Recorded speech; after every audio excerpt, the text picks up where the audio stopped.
اعتراض بھی کرتے ہیں, سوال بھی پوچھتے ہیں, اور جب ان کو سیٹسفیکشن کسی پلیٹ فارم سے ملتی ہے تو انہیں پتہ چل جاتا ہے یہ ٹرو ریپریزنٹیٹیو علم کا یہ ہے. صحیح ہے. اچھا ان سے اگلا سوال میرا کسی خاص واقعے کی طرف نہیں ہے, ویسے سمجھنے کے لیے کہ جو مناظرہ ہے یہ سوسائٹی کے لیے مفید چیز ہے, ایسے کوئی چیز نکلتی ہے, یا مناظرے کی یہ کہاں سے ہمارا اتنی ایکسائٹمنٹ لوگوں میں آتی ہے کہ فلاں کے ساتھ ہیں فلاں کے ساتھ ہیں. ایک کامنٹ میں دیکھ رہا تھا, ہم نہ فلاں کے ساتھ ہیں فلاں کے ساتھ, ہم جھگڑے کے ساتھ ہیں, مناظرے کے ساتھ ہیں, اس میں بڑی انٹرٹینمنٹ مل جاتی ہے. اس کا کوئی امپیکٹ نکلتا ہے, اس کا سوسائٹی کے لیے کوئی مفید مصرف ہے؟ دیکھیں جو مناظرہ کی ٹرم ہے نا, یہ تو ایک پبلک میں مشہور ہو گئی.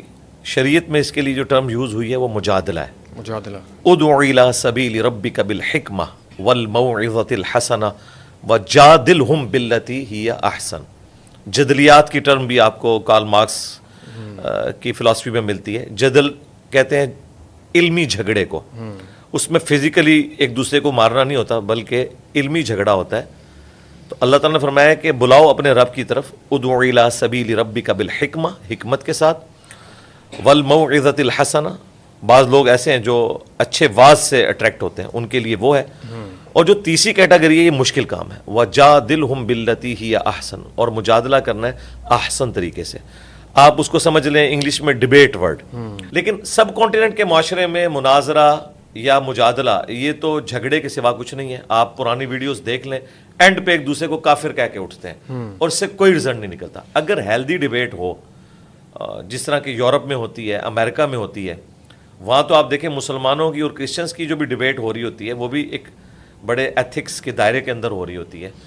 اسی طریقے سے امریکن پریزیڈنٹ جب اپنی کمپین چلاتے ہیں اس میں آپ دیکھیں ایک دوسرے کے آمنے سامنے آ کے گفتگو کرتے ہیں بڑے اچھے طریقے سے. یہ ٹرمپ کو چھوڑ دیں, ایک ایکسیپشنل کیس ہے, ادروائز وہاں پہ بڑی ہیلدی ڈیبیٹ ہوتی ہے. اس طرح کی ڈیبیٹس ہونی چاہیے, لیکن اس کو پھر انشور کرنے والا جو بندہ ہے یا اتھارٹی ہے وہ نیوٹرل ہونی چاہیے, اور اس میں بجائے 1 to 1 ایک دوسرے کے ساتھ ایکشن ہونے کے یہ ہونا چاہیے کہ 10 منٹ میں اپنی دلیل رکھوں, آپ 10 منٹ میں اسے ریبٹل کریں, اور پھر اگلے 10 منٹ کے اندر میں کوئی ایسی بات رکھتا ہوں جسے آپ ریبٹل کریں, اور یوں 40-50 منٹ کے اندر معاملات سلجھ جانے چاہیے. لیکن یہاں مناظرے یا مجادلے کا جو مقصد ہے وہ ایک دوسرے کو نیچا دکھانا ہے, اور اس میں آپ دیکھیں آوازیں بلند ہوتے ہیں, اس طرح بولتے ہیں جیسے مطلب کوئی جنگ میں وہ کھڑے ہوئے.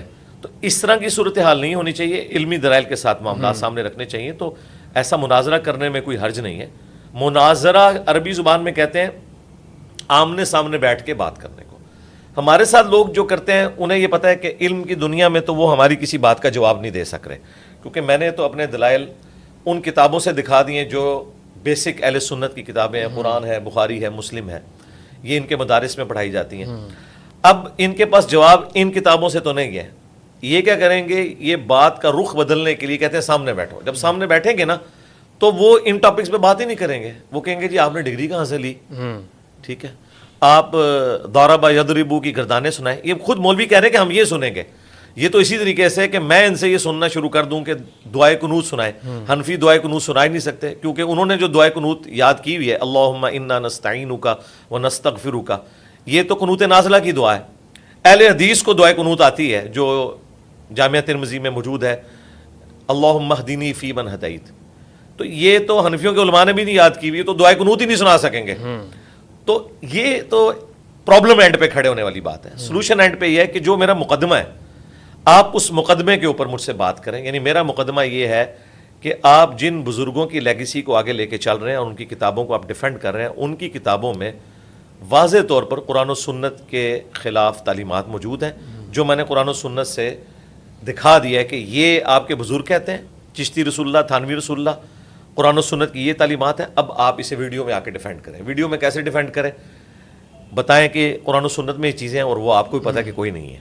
انہوں نے پہلے مناظرے بھی کیے ہوئے ہیں. اب پہلے جب مناظرے کرتے تھے تو اس کو کبھی شتی ہاتھ کبھی معرفت کی بات کر کے ڈیفینڈ کرتے تھے, لیکن آج کا پڑھا لکھا بندہ تو اس طرح کی لیم ایکسکیوزز سننے کے لیے تیار نہیں. وہ کہتے ہیں یہ آپ کون سی بات کر رہے ہیں, آپ دوسروں کو تو کفر کے فتوے کی زد میں لیتے ہیں, قادیانیوں کو, اور جب اپنے گھر میں ایسی بات نکلے تو آپ اس کو کبھی کہتے ہیں یہ شتی ہاتھ ہیں, کبھی کہتے ہیں کہ جی وہ خاص حالت میں ہوتے ہیں اور یہ ہوتا ہے وہ ہوتا ہے. تو عام آدمی تو ان کی اس بات کو بائی نہیں کرے گا, اس لیے پھر وہ لڑائی جھگڑے میں ہوتا ہے. ایسے ہی تو آپ کا جو ویژن اور مشن ہے اس میں یہ مباحثہ یا مجادلہ یا مناظرہ یہ اس کے لیے الائن نہیں ہے, آپ اس میں میں نے تو اپنے دلائل آلریڈی اپنے کارڈ شو کر دیے ہیں.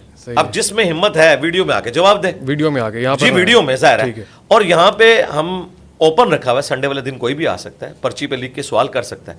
لیکن اگر کوئی شخص کہتا ہے میں نے 1-to-1 بیٹھنا ہے, ٹھیک ہے, پوڈ کاسٹ کے طور پہ تو لوگ آ سکتے ہیں, لیکن اگر وہ 1-to-1 بیٹھنا چاہتے ہیں جس میں وہ کسی ایک فرقے کے نمائندہ بن کے آنا چاہتے ہیں, تو پھر میں نے یہ کہا تھا کہ آپ لوگ تو کروڑوں کی تعداد میں, آپ کے علماء لاکھوں کی تعداد میں, میں ایک سے بات کروں گا, اسے دلائل میں مات دوں گا, تو آپ کے فالوورز کہیں گے کہ یہ تو ہماری نمائندہ شخصیت ہی نہیں ہے, فلاں شخص جو ہے وہ زیادہ ماہر ہے اس فیلڈ کا. تو میں نے اس کا حال یہ سوچا تھا کہ آپ اپنے فرقوں کے جو بڑے ہیں نا, جس طرح بریلویوں کے مفتی منیب الرحمان صاحب ہیں, دیوبند کے تقی عثمانی صاحب ہیں, ان سے ایک ویڈیو اپنے حق میں بنوائیں اور کہیں کہ میں ریپ ہوں اس فرقے کا ان کی جانب سے, اور وہ مجھ سے آ کے بات کر سکتے ہیں. نامینیشن لے کے, ہاں یہ میں نے لکھ کے نہیں ویڈیو میں, کیونکہ لکھی ہوئی چیز تو یہ خود بھی ٹویٹس بھی ڈیلیٹ کر دیتے ہیں. ویڈیو بنائیں, اے آئی کی بنی ہوئی ویڈیو نہ, اوریجنل ویڈیو ہو, تو انشاءاللہ تعالیٰ کوئی بھی آ کے بات کر سکتا ہے. بنیادی عقائد پہ, توحید کے اوپر, ختم نبوت کے اوپر آپ بات کریں, میں تیار ہوں. لیکن میں نے جو کچھ پبلک تک بات پہنچانی تھی وہ پہنچا دی ہے. اچھا, یہ سب کچھ ان کا میرے کیس میں ہے. آپس میں ایک دوسرے سے یہ مناظرے کیوں نہیں کرنے جاتے؟ انہیں پتہ ہے کہ قانوناً یہ بین ہے. دوسروں کے جوابات ویڈیوز میں دیتے ہیں, جی قانوناً تو بین ہے, جی بین ہے. اگر کہیں پہ یہ مناظرہ ہو رہا ہے نا, اس وقت اگر پولیس چھاپا مارے تو گرفتار ہو جائیں گے. ہاں, آپ بند کے کمرے میں بیٹھ کے بات کرتے ہیں, بعد میں ویڈیو پہ چڑھ جاتی ہے, پھر وہ پولیس کی ڈومین سے نکل جاتی ہے کیونکہ ایکٹیویٹی ایگزیکیوٹ ہو چکی ہے, وہ پھر ایف آئی اے سے متعلق ہے, اور اس میں ظاہر ہے کہ اگر کوئی ایسی چیز نہیں ہے تو اس کے اوپر وہ گرفت نہیں کرتے. تو آپس میں تو یہ نہیں کرتے کہ جی کبھی دیوبندی جو ہیں وہ بندے اکٹھے کر کے بریلویوں کے مدرسے کے باہر چلے جائیں کہ نکلو مناظرہ کرو. میرے ساتھ اس لیے کرتے ہیں کہ وہ بیسیکلی وہی جو موب چڑھانے کی ایک سائیکی ہے, کسی کو یعنی ونریبل کر دینا, اس کے بارے میں کبھی اسے بولنا مرزا جونیئر. اب آپ دیکھیں کتنا خطرناک کھیل ہے. یہ بول کے وہ یہ بتانا چاہتے ہیں وہ غلام احمد قادیانی بھی مرزا تھا نا, اسے کہتے ہیں سینئر ہے, یہ جونیئر ہے, تاکہ کوئی ممتاز قادری, کوئی غازی علم الدین اس کے اوپر چڑھ دوڑے.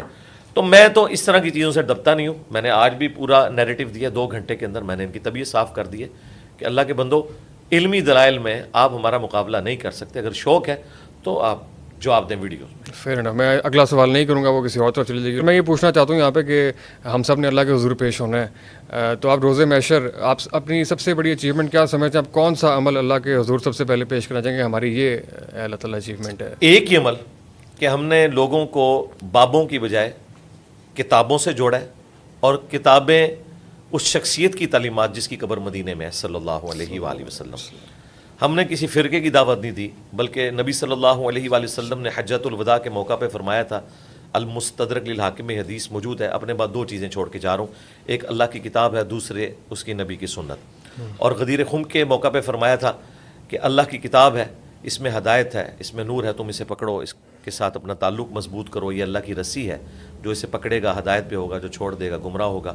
اور دوسری بھاری چیز میرے اہل البیت ہیں, ان کے معاملے میں میں تمہیں اللہ کا خوف دلاتا ہوں.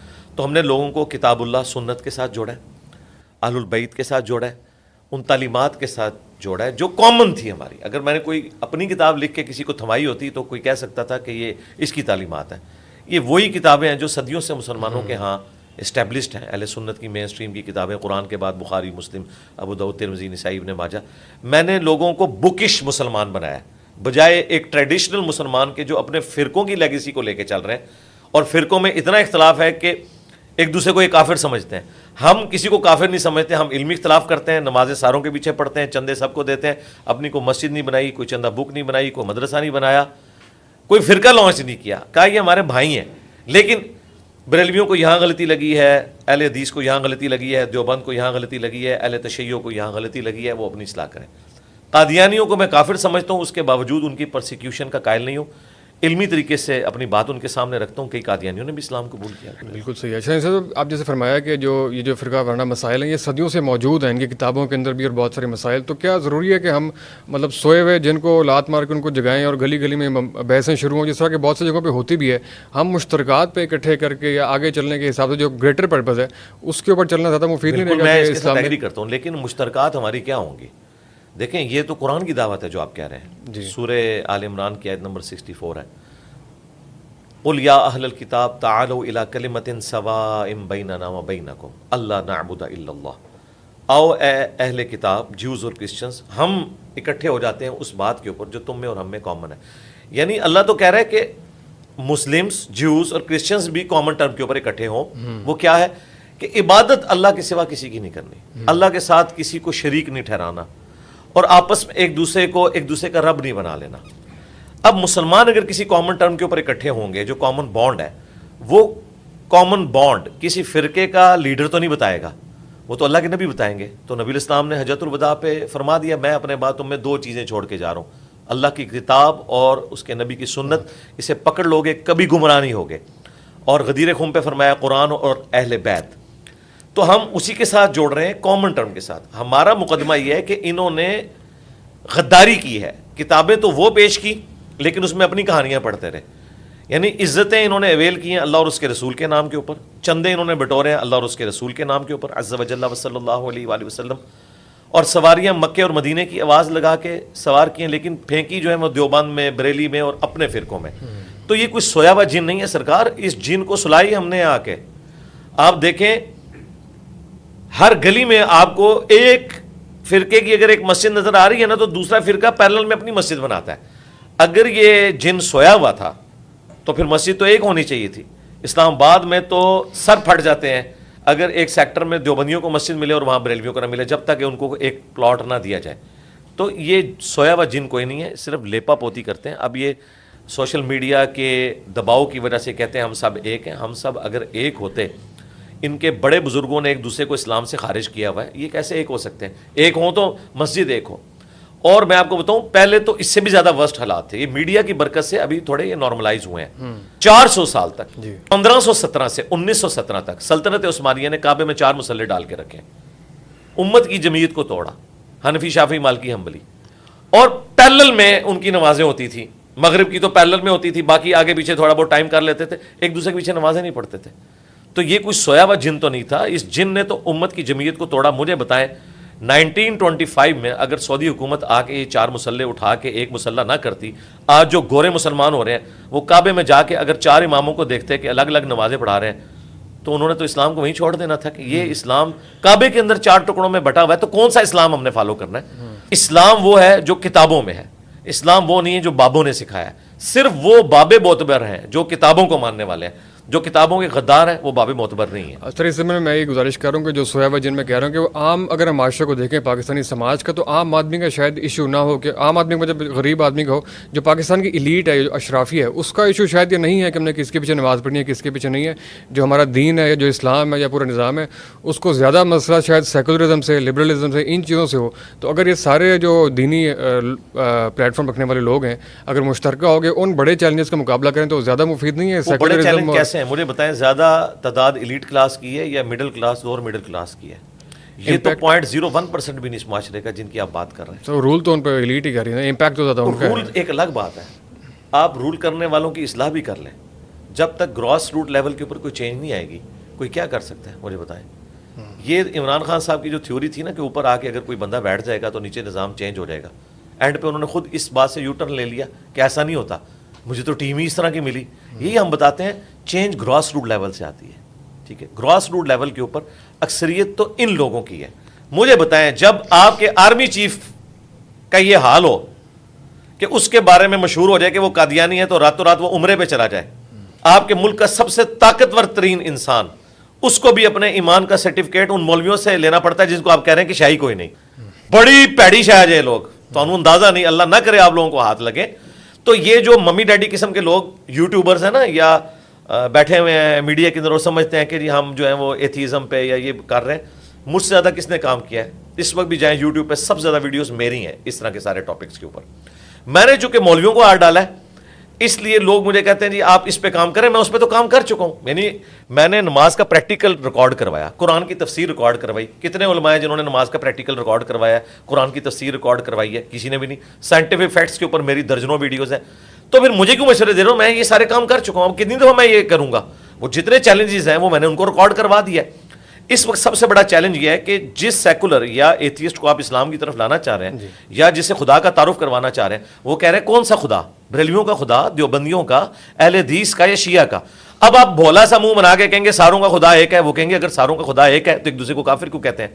ادھر آپ کے سارے یوٹیوبر, وہ ہمارے بقول شیر مروت بھائی کے, وہ یوٹیوبر تو وڑ گئے. پھر ادھر بھی انجینئر صاحب کام آئیں گے کہ بھائی ریالٹی یہ ہے کہ یہ سب غدار ہیں, آپ نے بکس کو فالو کرنا ہے.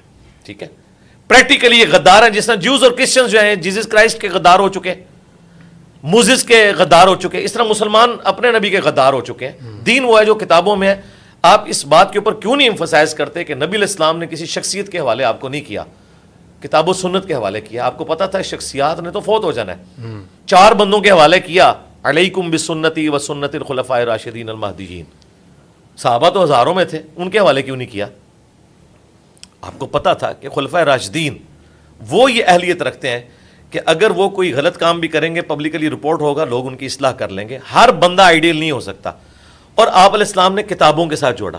اور صحابہ کرام نے بھی الٹیمیٹلی فوت ہونا تھا. 100 سال کے اندر سارے صحابہ فوت ہو چکے تھے. آخری صحابی ابو طفیل عامر بن واثلہ 110 ہجری کے اندر فوت ہوئے ہیں. ان کے بعد دنیا میں کوئی صحابی نہیں. اگر نبی علیہ السلام کسی صحابی کے والے بھی امت کو کر کے جاتے تو آج آخری صحابی کو فوت ہوئے بھی 1300 سال سے زیادہ ہو چکے ہیں. آپ نے کتابوں کے حوالے کیا. تو میں اسی پہ بات کر رہا ہوں کہ بھی کتابوں پہ اکٹھے ہو. یہ پتہ کیا کہتے ہیں؟ یہ کہتے ہیں کتابوں کو چھوڑیں, اپنے اپنے بزرگوں کو ہم تھامیں گے. بھئی اختلاف وہیں پہ شروع ہو جاتا ہے. جب آپ اپنے بزرگوں کو تھامتے ہیں نا تو آپ کے بزرگوں کی تعلیمات قرآن کے خلاف ہے. مجھے بتائیں, قرآن کے پہلے صفحے پہ لکھا ہے ایاک نعبد و ایاک نستعین. امت کی اکثریت مرے ہوئے لوگوں کو قبروں میں جا کے پکار رہی ہے. توحید کا ٹیسٹ ہی وہ پاس نہیں کر سک رہی. میں ان کو سیکولرزم سمجھاؤں, ان کو ایتھیزم سمجھاؤں, جن کو توحید کے لیے بے نہیں پتا. ہاں, وہ جو ممی ڈیڈی قسم کے لوگ ہیں جو بہت تھوڑے سے ہیں, ان کے لیے آلریڈی میں نے بہت زیادہ کام کیا ہوا ہے, اور ان کے لیے بہت سے لوگ کام کر رہے ہیں. نعمان علی خان ہے, اچھا کام کر رہے ہیں. ڈاکٹر اسرار صاحب کی ویڈیوز ہیں ان کے لیے. اس طریقے سے مفتی مینک ہیں, اور لوگ بھی کام کر رہے ہیں. لیکن سب کانٹیننٹ جو دنیا میں آپ سمجھ لیں مسلمانوں کا 1/3 سے زیادہ لوگ ہیں, ان کے مسئلے یہ ہیں. فرقہ وارانہ. تو یہ سیکولرزم کو اور اس ساری چیزوں کا فتنہ اور اسلام کے لیے چیلنج سمجھتے ہیں؟ کیوں نہیں سمجھتے جی, لیکن ان سے بڑا چیلنج میں مولوی کو سمجھتا ہوں. کیونکہ یہ جس طریقے سے اگر آپ تھوڑی ہسٹری پڑھیں, یہ جو ایتھیزم ہے یہ بائی پروڈکٹ ہے کرسچینٹی کے فرسودہ خیالات کی. اس کے خلاف ریونج ہے. پھر انہوں نے چرچ کو اٹھا کے باہر پھینک دیا. آج ایک چھوٹا سا ویٹیکن سٹی ہے ان کے لیے. اسی طریقے سے مسلمانوں کی یوتھ متنفر ہے ہمارے مذہبی پیشواؤں کی وجہ سے. ٹھیک ہے, اور وہ دن دور نہیں کہ مولوی سٹی بھی بن جائے ویٹیکن سٹی کے مقابلے میں. میں نے تو ڈیمانڈ کی ہے کہ ہماری جان چھڑائیں ان سے. یہ ہے چیلنج. لیکن روٹ کاز انالیسس, جس طرح گورا آپ کو کہتا ہے نا, اب میں ایک کوالیفائڈ انجینئر ہوں, مجھے پتا ہے کہ معاملات کو آپ نے دیکھنا ہے کس طریقے سے, کہ اس کی وجہ کیا ہے. وجہ یہ ہے کہ دین کی پیشوائی جن لوگوں کے ہاتھ میں ہے نا, وہ سب سے بڑے اس دین کے دشمن ہیں. دنیا کا کوئی مذہبی پیشوا یہ نہیں کہتا کہ ہمارے کتابوں کو ڈائریکٹ نہ پڑھنا تم گمراہ ہو جاؤ گے, سوائے مسلمانوں کے مذہبی پیشوا کے. نہیں کہتے قرآن حدیث ڈائریکٹ نہ پڑھنا گمراہ ہو جاؤ گے. کیوں کہہ رہے ہیں؟ ان کو پتا ہے کہ اگر قرآن حدیث کو ڈائریکٹ پڑھانا تو ہمارے نظریات تو اس میں موجود ہی نہیں, لوگ ہم سے کوسچن کریں گے. انہوں نے تو وقت کے پیغمبروں کو نہیں چھوڑا. جیزس کرائسٹ نے 25 سال کی عمر میں جب یروشلم میں جا کے یہودی پادریوں کو یہ کہا کہ تم حرام خور ہو, تورات کی تعلیمات کو چھوڑ چکے ہو, انہوں نے کہا یہ واجب القتل ہے, یہ آؤٹ آف ویڈلاک پیدا ہوا ہے, اس کو ہم چھوڑیں گے نہیں. اور الٹیمیٹلی انہوں نے ان کو سولی چڑھانے کی کوشش کی. وہ تو اللہ تعالیٰ نے ان کے بدلے میں ایک اور بندہ چڑھ گیا, اور اللہ تعالیٰ نے انہیں زندہ آسمانوں پہ اٹھا دیا. یہ مولوی وہ طبقہ ہے جو بنی اسرائیل میں آئے ہوئے اپنے پیغمبر کو ایکسیپٹ نہیں کرتا. مجھے آپ کو کہاں سے انہوں نے ایکسیپٹ کرنا؟ سر وہ مسائل تو بالکل